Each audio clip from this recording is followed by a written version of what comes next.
स्वामी समर्थ. नमस्कार मंडळी, स्वागत आहे तुमचं माझ्या YouTube चॅनलवरती। आजचा दिवस तुम्हाला खूप छान सुखाचा आणि आनंदाचा जाऊ हीच मी स्वामींच्या चरणी प्रार्थना करते आणि आज या नवीन व्हिडिओला सुरुवात करते। येत्या 26 मेला म्हणजे सोमवारी आलेली आहे शनी जयंती। तसेच या दिवशी सोमवती अमावस्या देखील आहे। या अमावस्येला वैशाख अमावस्या सुद्धा म्हणतात आणि या वैशाख अमावस्येला शनी जयंती ही देखील साजरी केली जाणार आहे।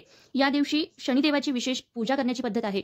शनिदेवाला प्रसन्न करण्यासाठी अनेक मंत्र स्तोत्र हे पठण केले जातात। ज्योतिषशास्त्रानुसार 9 प्रमुख ग्रहांनुसार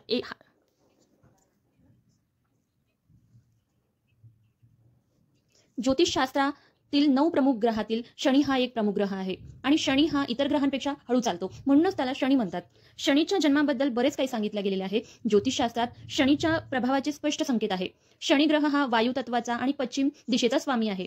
शास्त्रानुसार शनिदेव हा शनी जयंतीच्या दिवशी पूजा केल्याने विशेष फळ प्रदान करत असतात।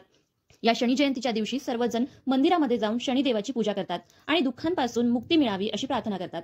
शनिदेव हे काळ्या किंवा गडद रंगाचे आहे असे म्हटले जाते, म्हणून त्यांना काळा रंग हा जास्त आवडतो आणि म्हणूनच या दिवशी शनिदेवाला काळ्या रंगाच्या वस्तू अर्पण केल्या जातात, जसे की काळे उडीद, काळे तीळ, काळे वस्त्र यासारख्या वस्तू त्यांना अर्पण केल्या जातात। शनिदेवाला न्यायाची देवता असे म्हटले जातात, म्हणून ते व्यक्तीला त्याच्या कर्मानुसार न्याय देत असतात। धार्मिक मान्यतेनुसार या दिवशी शनिदेवतेची पूजा केल्याने त्यांचे आशीर्वाद आपल्याला प्राप्त होत असतात, तसेच शुभ परिणाम सुद्धा आपल्याला मिळत असतात। या दिवशी त्यांची मनोभावे पूजा केल्याने जीवनातील अनेक अडचणी दूर होतात। तसेच तुमच्या कुंडलीमध्ये 7.5 असेल तर शनी जयंतीला काही उपाय केले जातात। तर शनिदेवाची कृपा प्राप्त करण्यासाठी शनी जयंती हा सर्वात शुभ दिवस मानला जातो। या दिवशी शनिदेव हे अतिशय प्रसन्न असतात आणि म्हणूनच या दिवशी त्यांची पूजा केल्याने शनिदेवाची कृपा ही आपल्यावर कायम राहते। धार्मिक दृष्टीने हा दिवस तर अतिशय महत्त्वाचा आहे आणि त्यामुळेच या दिवशी काही प्रभावी उपाय आणि सेवा सुद्धा केल्या जातात। आज या व्हिडिओमध्ये मी तुम्हाला अत्यंत प्रभावी असा उपाय सांगणार आहे। सोमवारी शनी जयंतीला तुम्ही काहीच नाही केले तरीही चालेल, पण कुत्र्याला खाऊ घाला ही एक वस्तू। शत्रू तुमच्या समोर लोटांगण घालेल आणि 3 पिढ्यांचा प्रखर पितृदोष नष्ट होईल। सर्व दोष अडचणी घरातील दारिद्र्य नष्ट होईल। साक्षात शनिदेव हे तुमच्यावर प्रसन्न होतील। तर अशी कोणती वस्तू आहे जी कुत्र्याला खाऊ घालायची आहे, कोणत्या वेळेत खाऊ घालायची आहे याबद्दलची संपूर्ण माहिती या व्हिडिओमध्ये मी तुमच्याशी शेअर करणार आहे। त्यामुळे तुम्ही हा व्हिडिओ स्किप न करता शेवटपर्यंत नक्की पहा।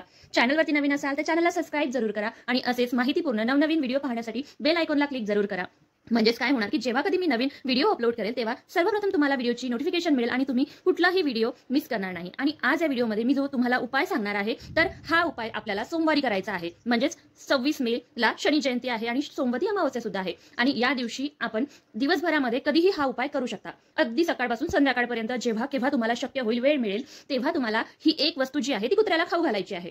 आपल्या हिंदू धर्मानुसार कुत्र्याला यमराजाचा दूत मानलं जातं। यमराज हे मृत्यूचे देवता आहे आणि कुत्रा हा त्यांच्याशी संबंधित आहे असं मानलं जाते आणि कुत्र्याला शनिदेवाचे वाहन मानले जाते।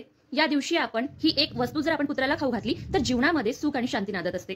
तसेच मृत्यूची भीती देखील कमी होत असते। जसे की बघा, आपल्या मनामध्ये बऱ्याच वेळा नकारात्मक गोष्टी येत असतात, काहीतरी वाईट घडणार आहे अशा वाईट साईड गोष्टी आपल्या मनामध्ये येत असतात, परंतु शनी जयंतीला जर आपण हा उपाय केला तर सगळी नकारात्मक ऊर्जा आपल्यामध्ये असणारी नष्ट होते आणि एक सकारात्मक ऊर्जा ही तयार होते। तसेच तुम्हाला जर एखाद्या शत्रूचा त्रास होत असेल, शत्रू हा गुपित असेल किंवा शत्रूचं नाव तुम्हाला माहिती आहे, बऱ्याच वेळा असं होतं आपल्या आयुष्यामध्ये की असे लोक असतात की आपल्यासमोर ती लोक खूप गोड गोड बोलतात, परंतु त्यांच्या मनात आपल्याबद्दल वाईट विचार असतात। ते नेहमी आपल्याबद्दल वाईट विचार करतात, वाईट कसं होईल याचा विचार करत असतात। तर असा शत्रू दोष, शत्रू त्रास तुमचा नष्ट होण्यासाठी सुद्धा हा उपाय अत्यंत महत्त्वाचा मानला जातो। तसेच तुमच्या आयुष्यामध्ये काही दोष असेल, अडचणी असेल, घरामध्ये काही दरिद्रता असेल तर ती सुद्धा ही या उपायाने दूर होते। जर आपल्या घरामध्ये पितृदोष असेल तर आपल्याला अनेक समस्यांना सामोरे जावं लागत असते, जसे की आपल्या घरामध्ये पैसा टिकत नाही, पैशांच्या अडचणी येतात, कष्ट आणि मेहनत करूनही त्याला यश मिळत नाही, कोणत्याही कामामध्ये आपल्याला यश मिळत नाही, कोणतीही गोष्ट ही आपल्या मनासारखी घडत नाही, घरामध्ये वाद विवाद क्लेश भांडणे होत असतात, सतत आजारपण वाढत जाते। यासारख्या ज्या समस्या आहेत त्या आपल्या घरामध्ये पितृदोषामुळे होत असते। बऱ्याच वेळा आपल्या घरामध्ये अडचणी येतात, अडथळे येतात, पण या अडचणी पितृदोषामुळे असतात हे आपल्याला कळत नाही आणि म्हणून या दिवशी आपण हा उपाय केला, कुत्र्याला ही वस्तू खाऊ घातली तर 3 पिढ्यांचा प्रखर पितृदोष हा नष्ट होत असतो। कारण या दिवशी सोमवती अमावस्या आहे आणि या दिवशी आपले पूर्वज जे आहे ते मृत्यू लोकातून पृथ्वीवर येत असतात, मग ते कुत्र्याच्या, गायीच्या, कावळ्याच्या रूपामध्ये येत असतात। म्हणून या दिवशी आपल्याला हा उपाय करायचा आहे आणि त्याला खूप महत्त्व सुद्धा आहे। आता हा उपाय करायसाठी तुम्हाला शनी जयंतीला लवकर उठायचं आहे। अंघोळीच्या पाण्यामध्ये तुम्हाला काळे तीळ टाकून, गंगाजल टाकून अंघोळ करायचं आहे। याने तुमचं शरीर हे पवित्र होत असतं। त्यानंतर आपल्या देवघरातील देवांची पूजा ही नित्य नियमांप्रमाणे करून घ्यायची आहे। त्यानंतर तुम्हाला हा उपाय करायचा आहे। करण्यासाठी तुम्हाला जेव्हा तुम्ही सकाळी स्वयंपाक करणार आहात तेव्हा तुम्हाला शेवटची एक चपाती बनवायमध्ये तुम्हाला चिमूटभर काळे तीळ टाकायचे आहे आणि त्याची एक चपाती तुम्हाला बनवायची आहे। ही चपाती तुम्हाला एका ताटामध्ये घ्यायची आहे आणि त्याचबरोबर तुम्हाला एक गुळाचा खडा ठेवायचा आहे. त्याच्यावर थोडंसं मोहरीचं तेल घ्यायचं आणि त्या तेलात बोट बुडवून आपल्याला त्या चपातीवर एक बोट ओढून घ्यायची आहे. पूर्ण चपातीला तेल लावत बसायचं नाही, कारण कुत्र्यांना तेलाच्या वस्तू खाणं या वर्जिक असतात, कारण त्यांना तेलाच्या वस्तू खाल्ल्याने त्रास होत असतो. त्यामुळे पूर्ण लावायचं नाही, अगदी फक्त एक बोटभर तेल लावायचं त्या चपातीला किंवा भाकरीला, आणि ते पण मोहरीचं असेल तरच लावा, अन्यथा कुठलंही तेल लावू नका. त्यानंतर तुम्हाला थोडीशी हळद एका वाटीमध्ये घ्यायची आहे आणि या दोन्हीही वस्तू घेऊन तुम्हाला काळ्या कुत्र्याजवळ जायचं आहे. काळ्या कुत्र हे जर तुमचं असेल किंवा शेजाऱ्यांचं असेल किंवा बाहेरचं असेल तर त्या कुत्र्याला थोडंसं ते हळद लावायची आहे आणि ती भाकरी तुम्हाला त्या कुत्र्याला खाऊ घालायची आहे. जर काळं कुत्रं तुम्हाला भेटलंच नाही तर मग तुम्ही ही कुत्री काळा रंग सोडून इतर कुठल्याही कुत्र्याला खाऊ घालू शकता. आणि त्यानंतर तुम्हाला दोन्हीही हात जोडून शनिदेवाचे नामस्मरण करायचं आहे, तुमच्या पितरांचं नामस्मरण करायचं आहे. तुमच्या आयुष्यामध्ये ज्या काही अडचणी आहेत त्यासाठी तुम्हाला प्रार्थना करायची आहे. त्याचबरोबर तुम्हाला अशी भाकरी खाऊ घालणं जर शक्य झालं नाही तर मग काय करायचं, तर थोडंसं भात शिजवायचं आहे, अळणी भात, म्हणजे त्यामध्ये मीठ टाकायचं नाही. एक वाटीभर भात शिजवायचा आणि त्यामध्ये तुम्हाला अर्धा चमचा दही टाकायचं आहे आणि थोडेसे चिमूटभर काळे तीळ टाकायचे आहे आणि हा दही भात तुम्हाला कुत्र्याला खाऊ घालायचा आहे. जर या दिवशी तुम्ही कुत्र्याला दही भात खाऊ घातला तर तुमच्या आयुष्यामध्ये कितीही मोठे दोष असेल किंवा तुमच्या आयुष्यामध्ये कितीही मोठं संकट असेल, अडचणी असेल, कितीही दुःख असेल तर ते 100% दूर होतात. पितृ आपल्यावर प्रसन्न होतात आणि आपल्याला सुखी संसाराचे आशीर्वाद देत असतात आणि इतर सर्व जे त्रास आहेत ते सुद्धा दूर होत असतात.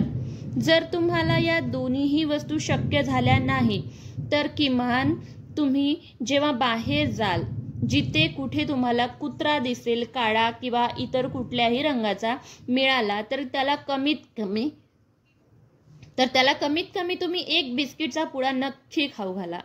याचं जे फळ आहे ना ते आपल्याला खूप अधिक पटीने मिळत असतं आणि हे फळ जे आहे ते आपल्याला आपल्या वाईट काळामध्ये खूप कामी येत असतं.